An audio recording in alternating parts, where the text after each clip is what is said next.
Hey guys, welcome back. My name's Stu, and this is Scorched Vale for Rollercoaster Tycoon Classic. Go away, stop showing on the screen. Recently devastated by a wildfire, this once popular hiking route lies in ashes. You are allowed to build a theme park, but any trees that survive the fire must be preserved. Uh-oh. Your objective, to have at least 1,000 guests in your park at the end of October year 3 with a park rating of at least 600. So this is another scenario from Terra Hank. Q graphic on screen. Do you like the graphic? It's got a QR code, which I went and made myself. So if you scan that, it'll take you straight to whatever the link is. If not, the link is in the description, so you can do that. So cool. Scorched Vale. Wait a second. So it did say something about removing the trees, and there's trees, and then there's dead trees. So, no way. That's cool. Okay, well done. Yeah, well done. Wow, this looks cool. So, yeah, obviously the stone effect tile is meant to be like ash, and then the dead trees are like burnt trees, and you can remove them. That because they're not really trees. Let's have a look. Where would they be in there? Yeah, so they're in there. So that's fine. So you can place them, and then you can delete them. One thing to remember though with these scenarios is not to place any trees down unless you're absolutely sure that you want to put them there, because if you put down a tree, you won't be able to delete it. I'll show you and I'll just start again when I go to place. We'll put that down, try to delete it, see we can't. So you just have to be very, very careful. Yeah, this is nice then. Okay, so what was the goal again? 1,000 guests in 3 years. Okay, so 10,000 loan with 2% interest, and we're charging for entry into the park, and we've got a couple of transport rides, an okay selection of gentle rides, I suppose. The boats, that'll be quite handy since we've got all that water there. 3 coasters to begin with. We can do something nice and cheap and cheerful with that. A twist, 1 water ride, which you've already seen. Okay, and a poor selection of shops. Okay, then. So, whilst I do all the faffing with rejigging the palms and stuff like that, the usual stuff I like to do, I think what we're going to do is we're going to put all our research into shops, because we want. Did we have a kiosk? No. Obviously, we want a kiosk for that sweet umbrella cash. Okay, so as I said then, I think what we're going to do is we're going to rejig the paths, make it a lot simpler, because this is just crazy. This crazy styles path does not work for me. So it's going to be sort of a bit square and boxy, but it'll make sense, and the guests will enjoy it. May year 1, 133 guests in the park, and we have unlocked the kiosk, as you can see on the screen. We've also now got 4 different types of food, so that's great. So we can put all them down and avoid winning Worst Food Award. So I'm going to switch my research now into thrill rides, because they're going to be very, very quick to build. So what I've done is I've got a spiral slide there. I've simplified the pathing. We've got a merry-go-round. We've got a little boat ride just there. We've got a twist, and yes, it's not going to be permanent. Don't worry. This is just for nowsies. I've got mazes, a few there, and a few there, and a few more there. We've got a nice amount of mazes. That wasn't intentional. Okay, so we're going to switch to thrill rides because we've got tons of space. Now we've simplified the pathing. We've got loads of space on the inside that we can fill up with flat rides and things. And then all the space on the outside, we can put roller coasters and things. That's pretty cool. One thing I do appreciate with this is that even though we've got the gimmick where you can't remove the trees, there aren't that many of them. So there's enough like around the lake and stuff, so we have to be careful around there and maybe up here. But around the main playing area, there isn't that many, because sometimes in the levels they put so many of them down, it just becomes a chore. With this, I'm not really noticing them, so hopefully that'll continue. Yeah, about the mazes, so yeah, there's no exit. Well, it is the exit exits into the ground, so the guests fall into the void. So then another one gets respawned. They come in, they pay £40. Hopefully they'll go straight to a maze, disappear, and another guest will come in. They're not dying, they just disappear, and they're effectively being removed from the park, as if they've just fast traveled to the edge of the map, and then a new one spawned in. That allows me to go from having 2,000 a month in gate ticket sales to over 6,000 just by adding all those mazes. So as I said, they're only for nowsies. I'm going to get rid of them as I put down more rides. October year 1, 684 guests in the park. We need 1,000. We've got the green arrow, so that's going to go up a bit as well. And we've got our first coaster. It's called Scorch, cool, which I believe is also the name of the mascot in Oakwood, which is my local theme park. It's a dragon, obviously. We're in Wales, and it's called Scorch. So let's have a look at the stats. Decent stats there. We don't need anything. We don't need anything incredible on the stats front. We just need a basic ride because guests are paying at the gate. They're not paying for the actual ride. And then we've got a mine train just down here called Coal Cracker, because I'm imagining that this is like sort of set in like Virginia, sort of, that sort of place in America where they with a big beardy ginger guitar player singing about things. I've seen it. Yeah, I've seen it. Everyone's seen it. So got rid of the mazes. See, swinging inverted ships just down here, and guess what I call them? Yep, Tandemonium. That's my new go-to name for these kinds of things. Not going to explain it. If you haven't seen previous videos, then you're missing out on plot details. So you'll have to go back and watch them. And okay, so we haven't got rid of all the mazes. I've got one maze here I've built. And do you know what? One thing I realized, mazes, are they the only ride in the game where you can sort of change them in such a way like this? No, hang on, not that. Like that, see? Oh, brick walls, yeah. Now I am thinking, since we're obviously in a fire or risky fire area, should I be building all these fences out of wood? Don't know. I've built the seating areas. They go out of stone, so that's cool. We'll just have to wait and see. One thing I'm doing as well, every time guests come in the park, with the park maps, we're giving them a little packet of wild sort of grass seeds and flowers and whatever.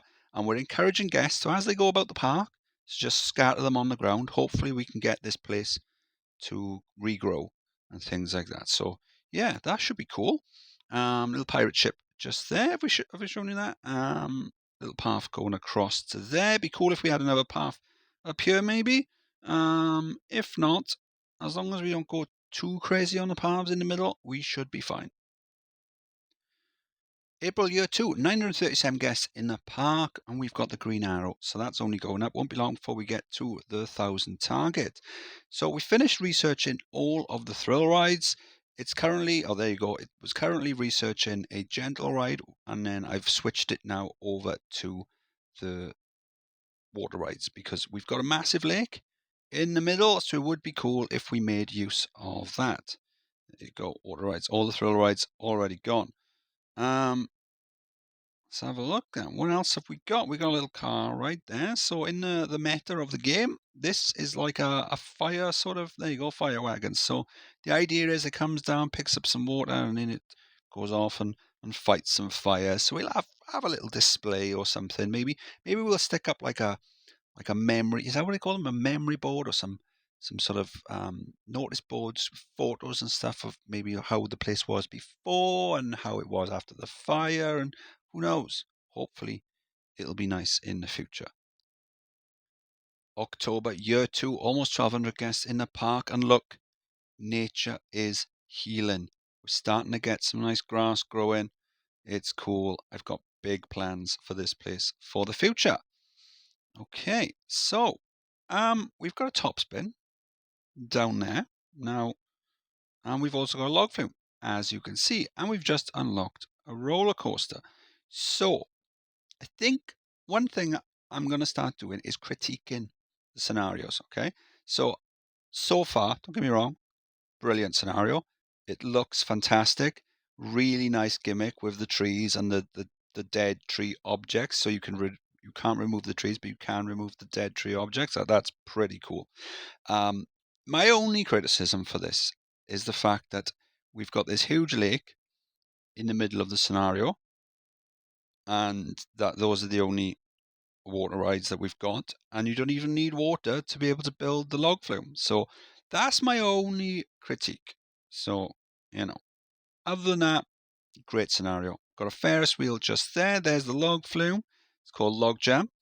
Decent enough stats. That's all we need. Just comes up, drops down. We got the photo section, comes back around, back up a little drop, another little drop just to get back to the station.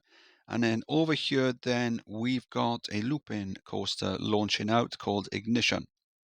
What we'll do is maybe there'll be some sort of backstory for this about how quickly a forest fire can start. Maybe someone left a disposable barbecue or something, maybe a discarded cigarette. Who knows? Maybe we can vary it. So it launches up, interacts with the mine train, comes back around. I said it comes back around, and we've got a loop, and then a few twists and turns, and back to the station. Cool. Decent stats. Nice. Yeah, so, as I said, nature's healing. Got a lovely space over here for a nice big wooden coaster, I reckon. And we've got more than enough guests.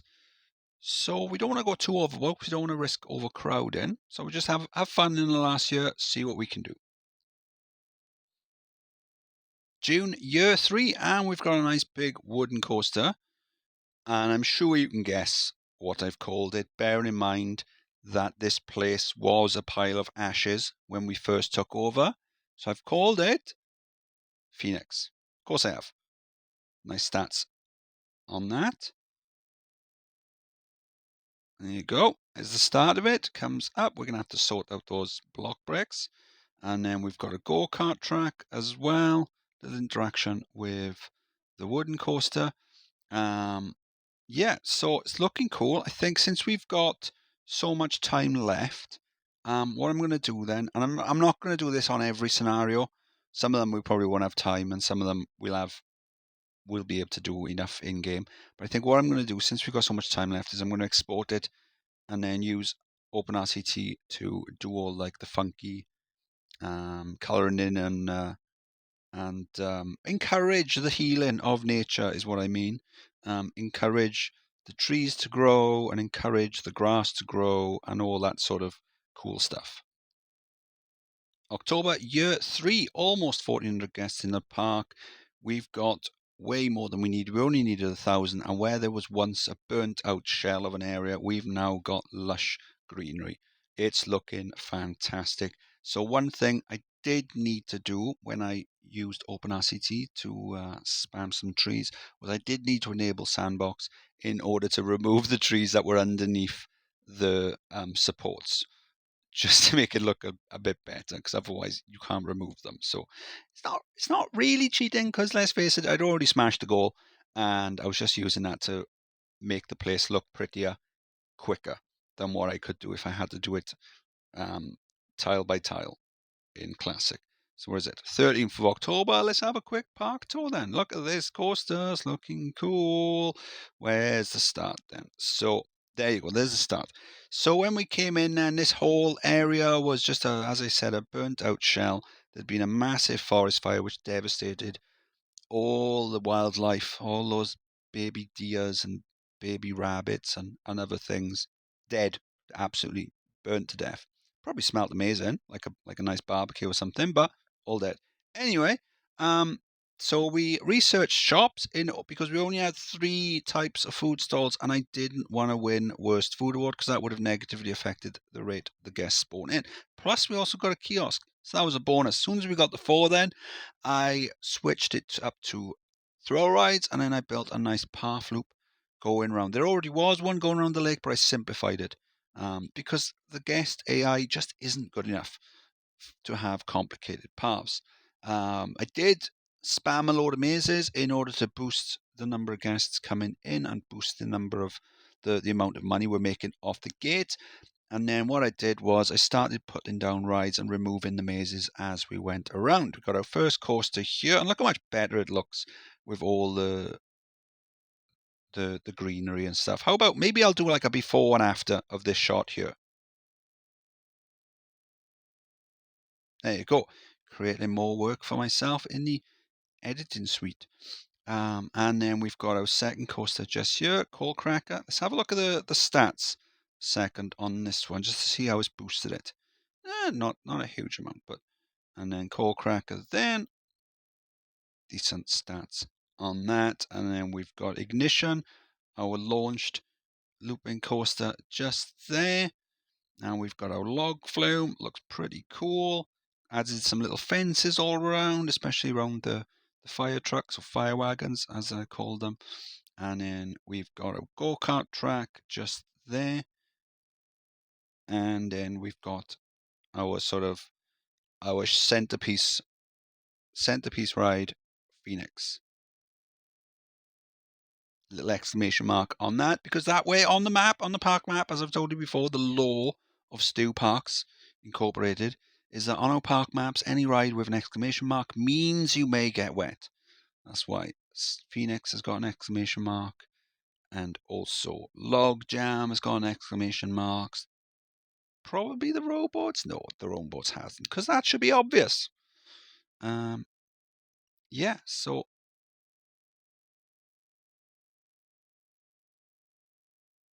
didn't go up too far on this. And then what I did was I went back and I just made it go up a little bit higher, just so it has a better top speed.